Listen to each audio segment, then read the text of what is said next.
Now, Final Fantasy has never really been, that like top of the line in my opinion. The people I've been saying is because 7 has been glazed since the fucking PlayStation 1 days, and I can see why it's good. Play Final Fantasy 7 is an okay game, like overrated maybe, but yeah, it's a game. It's good. I'll say it's good. It's a good game. But this new remake, because they've been doing what a series of like 1, 2, and 3, like a remake of all of them. But apparently, I've got this a little bit wrong, because I remember last time I was saying that it's a completely the same game apparently, but apparently it's not the same game. The first game looked like it was the same game, because they said Final Fantasy 7 remake, the very first disc, because it said remake on it, and it kind of is a remake. But the second game, where it says the Rebirth, that kind of goes into a different approach. So apparently it's the same game, but not the same game. I don't want to start spoiling people, because I don't want to. No, spoil them. No, I'm just kidding. I can't just start spoiling people, because apparently it takes a different approach than it would in the original FF7, like PlayStation 1 game. Apparently it's a sequel.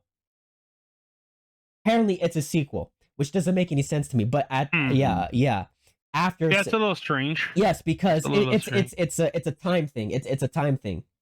So I'll just give that a time summary. As a brief summary, because I don't want to go deep into it.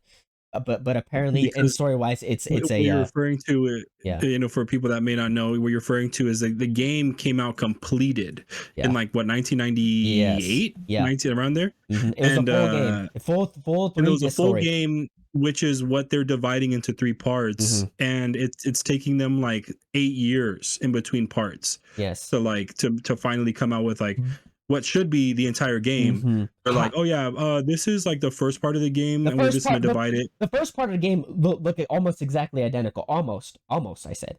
But however, once you get to the second game, the second part of the game, now things starting to get a little bit different apparently. So apparently there's like different things that are not in the original Final Fantasy VII. Like there is and there isn't.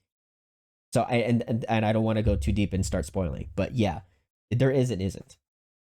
So they just added things that like let it stand on its own. Like you can kind of like explore the world, do like little things that make it feel like its own game. So the game of the year, I'm not sure, because I don't know if it does or not, but in my opinion, no. To be honest, it should be out of this whole list, maybe second to last. Balatro should be like last. Final Fantasy VII Rebirth should be 5th place out of this whole entire list. But I mean, Final Fantasy has never been nominated to anything for a game of the year. It's always been the same thing. It's always like, oh, characters in fantasy and it's an RPG. It never gotten to the point where it's like, oh shit, yeah, that's the game that's the shit. Out of all these games, I don't think it should be game of the year.